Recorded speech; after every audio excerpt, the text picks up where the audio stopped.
One of my biggest passions is speaking to people about sexual sin, exposing the impact of it, letting people know what it is, because of the society that we live in, where anything goes, everybody has a choice. You can do whatever you want with a body. But picture this, think about a vehicle, a car, that the manufacturer said, get the oil change every few thousand miles.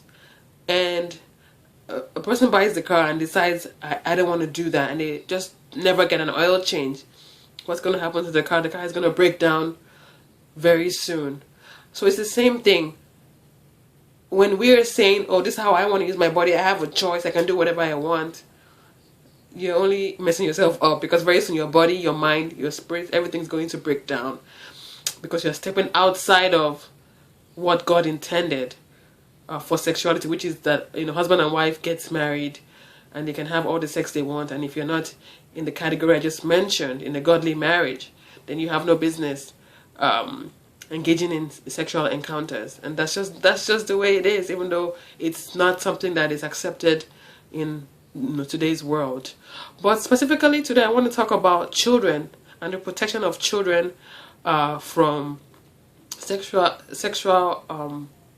things, because if children are protected right from when they are little, then hopefully they can grow up, and have the right understanding.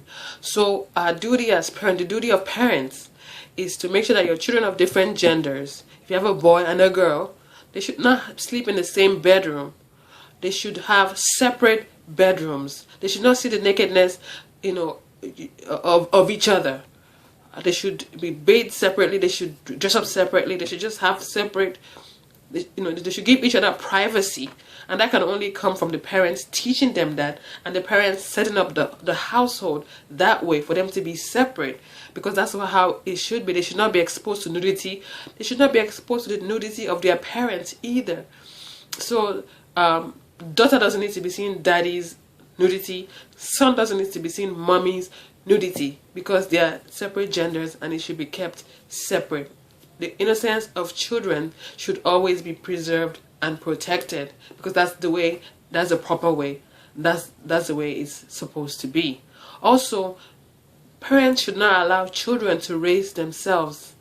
Many times, naturally, children touch their bodies, their genitalia, and just out of idleness or just out of curiosity. It's naturally occurring. However, if a parent is actually parenting their child, monitoring their child, keeping an eye on your child, then you can see them doing that, and you can stop them and say, oh, take your hands off this, take your hands off that, don't do that, don't touch yourself in that way. But many times parents don't even notice, or they don't even care.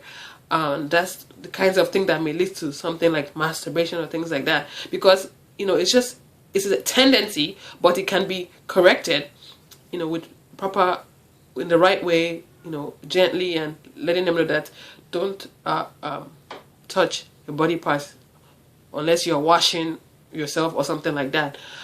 So proper parenting, monitoring the children, protecting them from TV shows that have nudity, sex scenes, certainly pornography, and violence, strong language.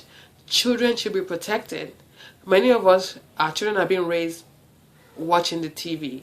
They have children TVs in their bedrooms, computers, and so many different things, whereas television should be in a common area, like in the living room, so that you can see what they're watching, so that you can control what they're watching. There's so many parental controls that can be placed on devices, televisions, and so on these days. So we need to really evaluate our parenting and make sure that children are really being protected from so many things. And certainly we should not be the ones harming our children, showing them violence, maybe fighting in front of the children, cursing in front of the children, and so many different things. People hurting their own children sexually, incest.